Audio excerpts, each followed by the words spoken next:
Hi, my name's Teresa Winger and I co-founded Talking Saves Lives with Isabella. I am Isabella Paola and I co-founded Talking Saves Lives with Teresa. Ever since I was about 14, I struggled with anxiety and depression, and I used to self-harm, and I always kept it a secret, mostly because I didn't understand what was happening. I thought I was just, being a growing teenager, and then I realized mostly once I got to college when it was getting worse and it wasn't getting any better, I found more ways to cope with the anxiety and the depression. The self-harm was my first way, but then I fell into drinking a lot. I was in a really bad relationship, and I think that it was like years of not liking myself prior to that then that relationship, like anything that went wrong in it, like I was like, oh my god, no one's ever gonna love me, like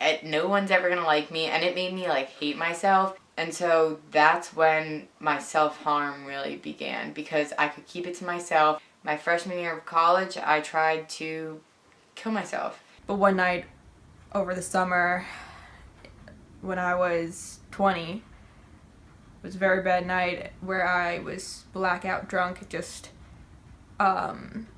crying about how I wanted to die, and I think that definitely was my rock bottom. That's the moment when I realized this is not okay and that I need to improve my life and I need to get better.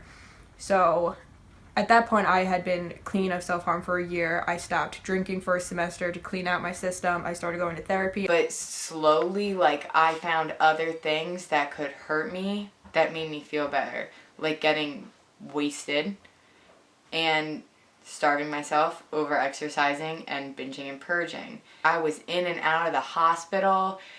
I went to rehab for my eating disorder, because that's what it was. That was my new form of self-harm, was my eating disorder. When I was like deep in my like depression, my eating disorder, like my self-harm, and then like my substance abuse, like I felt really alone, and I felt really, really embarrassed by everything I was going through. And that's why my drinking and the self-harm was so prevalent in my life for so long, because I was depressed and I didn't know how else to do it, because I was hiding everything from people. Nothing was easy. Like, I've made plenty of mistakes, like trying to get sober, staying sober, like nothing has come easy to me, but I feel better.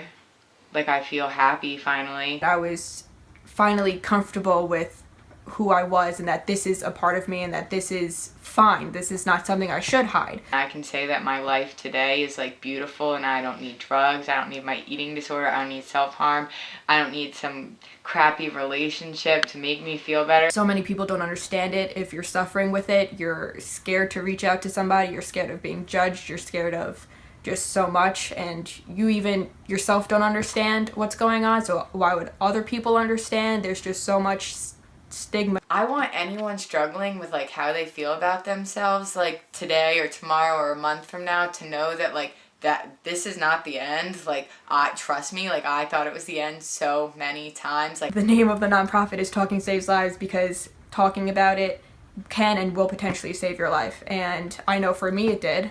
I'm sure for Isabella it did. Talking about things that I go through has actually helped me so much, like feel better and get better. And so I just want to help people. 1 in 4 people suffer from mental illness, but 4 in 4 people have mental health. So it's so many people. It's out in the world more than people think. It gets better.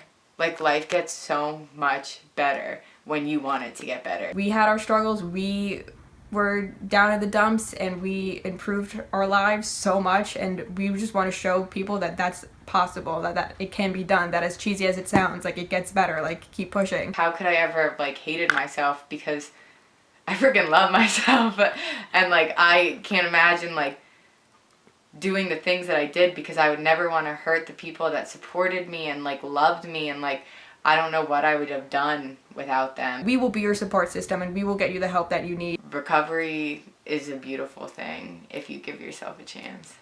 You're not alone. You're not alone. You have us.